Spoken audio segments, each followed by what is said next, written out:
Is my birthday and at the same time ఈ రోజుకి మా నాన్నమ్మ చనిపోయి ఎగ్జాక్ట్లీ 1 మంత్ అవుతుంది. ఎక్స్పెక్ట్ చేయలేదు ఆమె అలా మమ్మల్ని అందరిని వదిలేసి వెళ్ళిపోతుంది అని చెప్పేసి. ఓల్డ్ ఏజ్ బట్ అయినా కూడా ఇంతకుముందు ఒక 6 months బ్యాక్ కూడా హెల్త్ బాగాలేకపోతుండే, బట్ తర్వాత మళ్ళీ మంచిగా అయింది, మళ్ళీ మంచిగా ఉండే. ఇప్పుడు కూడా అట్లనే మళ్ళీ మంచిగా అవుతుంది, అంతా సెట్ అయిపోతుంది, మాతో కలుస్తుంది అని చెప్పేసి అనుకున్నాం. కానీ ఇట్లా తను లేకుండానే వెళ్ళిపోతుంది అని చెప్పేసి అయితే అసలు ఎక్స్పెక్ట్ చేయలేదు మేము.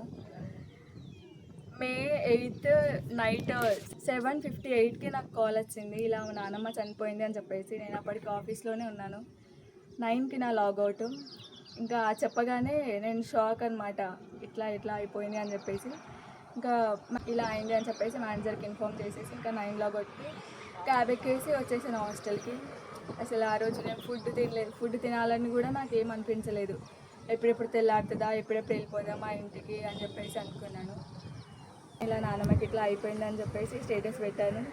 నెక్స్ట్ వీక్లో నేను వస్తానో రాదో తెలియదు, మోస్ట్లీ నేను రాననుకొని ఫిక్స్ అయిపోయినాను. సో అట్లా అని చెప్పేసి ల్యాప్టాప్ బ్యాగ్లో సర్దేసుకొని అన్నీ రెడీ పెట్టుకొని ఉన్నా, ఇప్పుడు తెల్లారుతుందో ఎప్పుడు పోదామా అని.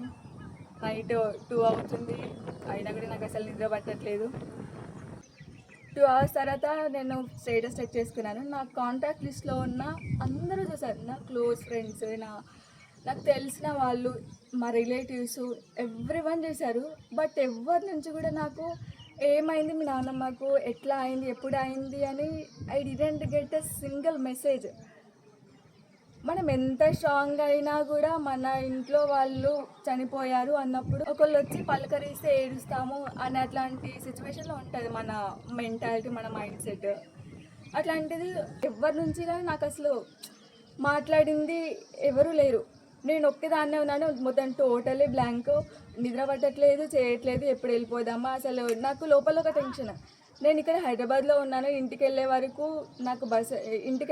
నాకు ఏ టైం అవుతుందో తెలియదు. అట్లీస్ట్ నేను లాస్ట్ చూపైనా చూసుకుంటానా లేదా అని అదొక టెన్షన్ లోపల. Totally blank. అట్లనే చూస్తూ ఉన్నా, చెక్ చేస్తూ ఉన్నా, ఎవరి నుంచైనా నాకు మెసేజ్ వస్తుందేమో, ఎవరైనా ఏమైంది అని అట్లీస్ట్ అడుగుతారేమో అనుకొని మస్తు అనుకున్నా. కానీ ఎవరి నుంచి కూడా ఏ కాల్ కానీ ఏ మెసేజ్ కానీ అసలు ఎట్లా అంటే నాకు ఎవ్వరూ లేరు. మనం ఒక్కళ్ళమే ఉంటే మనది ఎట్లా ఉంటుంది అట్లా ఉంటుంది.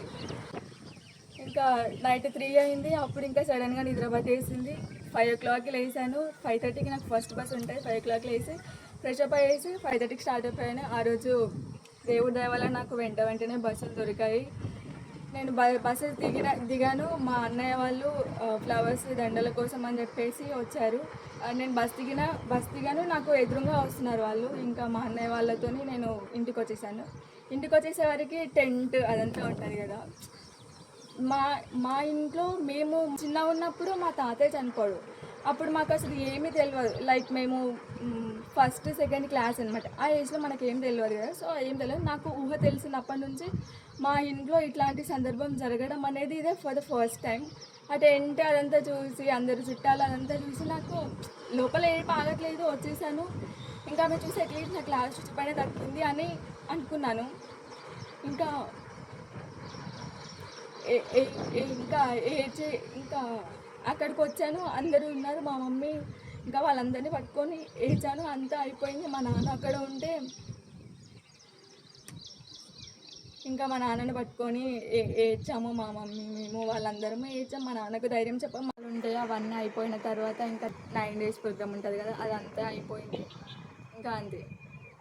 అండ్ 1.5 year బ్యాక్ మా మామయ్య చనిపోయారు.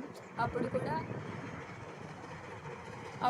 కూడా ఇంతే. అసలు అందరూ చూస్తారు, అందరికీ తెలిసి ఉంటుంది మనం ఏదైతే సిచ్యువేషన్ గోత్రు అవుతున్నామో అందరికీ తెలుస్తుంది. అందరూ మన స్టేటస్లో చెక్ చేస్తారు, మనం ఎట్లా ఉన్నాము అనేది అందరూ చూస్తారు. కానీ ఎవరి నుంచి కూడా ఏ సింగిల్ మెసేజ్ కూడా రాదు మనకి. ఎవ్వరు అసలు ఏమీ అడగరు, ఏమైంది, ఎట్లా ఉన్నారు ఇప్పుడు అనే ఒక మెసేజ్ కూడా రాదు మనకు. మన లైఫ్లో మనకు అంత మెచ్యూరిటీ రావడానికి మన ఏజ్తో మనకు సంబంధం లేదు. మన లైఫ్లో జరిగే ఏ సిచ్యువేషన్లో అయినా, ఎంత బాధలో అయినా మనం ఒక్కళ్ళమే ఉంటే ఆ పెయిన్ వల్ల మనము ఎట్లా ఓవర్కమ్ చేసుకోవాలి, మనకి ఎవరున్నా లేకపోయినా మనది మనం ఎట్లా చేసుకోవాలి అనేది మనకు తెలుస్తుంది. దానివల్ల మనం లైఫ్లో ఇంకా స్ట్రాంగ్గా ఉండడానికి మనకు హెల్ప్ అవుతుంది. సో మనము ఎవరో మనకు మనం బాధల్లో ఉంటే మనల్ని ఎవరో వచ్చి ఓదారుస్తారని, మన కష్టాల్లో ఉంటే ఎవరో మనకు చేయి అందించి మనకు వెలుగు తీసుకొస్తారు అని అనేది అసలు ఇది జస్ట్ కొటేషన్స్ చెప్పుకోవడానికి ఇవి బాగుంటాయి తప్ప అది రియల్ లైఫ్లో ఎప్పుడూ ఉండదు. ఏ కష్టం వచ్చినా ఏ బాధ వచ్చినా మనకు మనమే చూసుకోవాలి. ఎవరో వచ్చి ఏదో చేస్తారు అని మనం వేరే వాళ్ళపైన డిపెండ్ అయ్యేదానికంటే మనము ఎట్లా ఆ సిచ్యువేషన్స్ మనం ఎట్లా బయటికి రావాలి, మనల్ని మనం ఎట్లా కంట్రోల్ చేసుకోవాలి, మనకు మనం ఎట్లా స్ట్రాంగ్గా ఉండాలి అనేది మనకు అర్థమవుతుంది ఇట్లాంటి సిచ్యువేషన్స్లో. సో ఎవ్వరు మనకు మన ఫ్రెండ్స్ వస్తారనో మన రిలేటివ్స్ వస్తారనో ఎవ్వరు వస్తారని చెప్పేసి మనం ఏది ఎక్స్పెక్ట్ చేయొద్దు. మనము ఎట్లా ఉండాలి అనేది మనం అర్థం చేసుకొని మెదలాలి అంతే.